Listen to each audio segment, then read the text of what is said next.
I own a lot of lights, more than a dozen to be sure. Mini panels, mid-size panels, big panels, monos, spots, Fresnels, easily 7,000 watts if they were all set ablaze.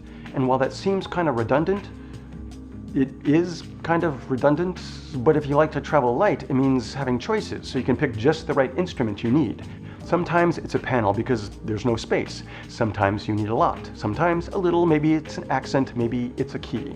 And you'd think with so many different lights I'd have a dozen modifiers to match. And I have a few, but in reality I've got one that I use almost every time. My favorite light modifier. If you've got a favorite light modifier, drop a line in the comments section and tell us what and why. I love learning about new ways to shape light.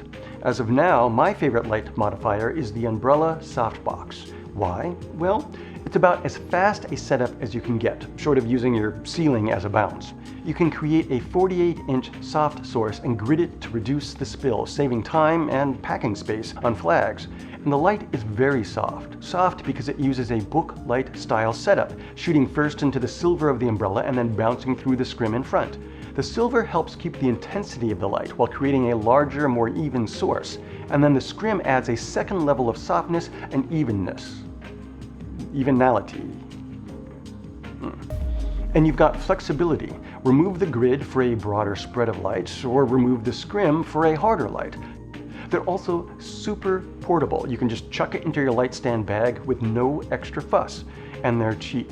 The form factor is so simple that quality really isn't much of a consideration here. You don't have to spend 150 bucks on a name brand. I'm looking at you, Photech, whoever the heck you are. A 32-inch umbrella with grid will run about 40 bucks, and a 48-inch will be about 60. My only recommendation is to get an umbrella that comes with the grid, rather than an umbrella and a grid of the right size. Because the umbrella models aren't always designed to accommodate both scrim and a grid, and the Velcro then becomes too narrow. The availability of inexpensive umbrellas tends to fluctuate a lot, but one recommendation I would have is the Godox 37-inch. Godox is a reliable brand, and this is a great price for one.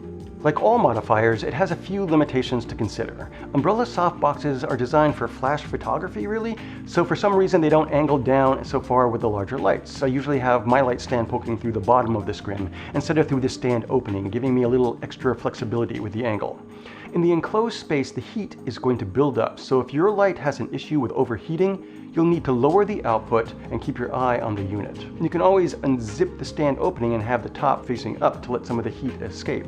I started with a 32-inch umbrella and that got me hooked, but it can't hold larger lights like most 100 or 300 series. There's just not enough room inside the umbrella for a large fixture.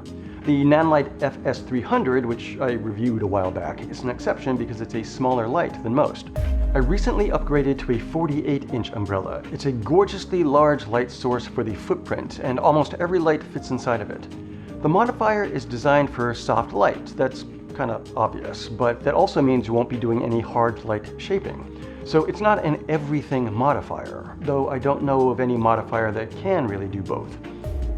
The last thing to remember is that this is a modifier for a monoblock, flood, or spotlight type instrument. Large panels won't fit inside of it if that's your light of choice. Whenever I buy a panel light, I always get a grid for it as well, even if it means making one myself, because more and more I rely on grids to shape the light. Being able to control your spill to create separate areas of light is what makes for cinematic content. Now is a great time to hit that subscribe button and tell me what light modifier you reach for first.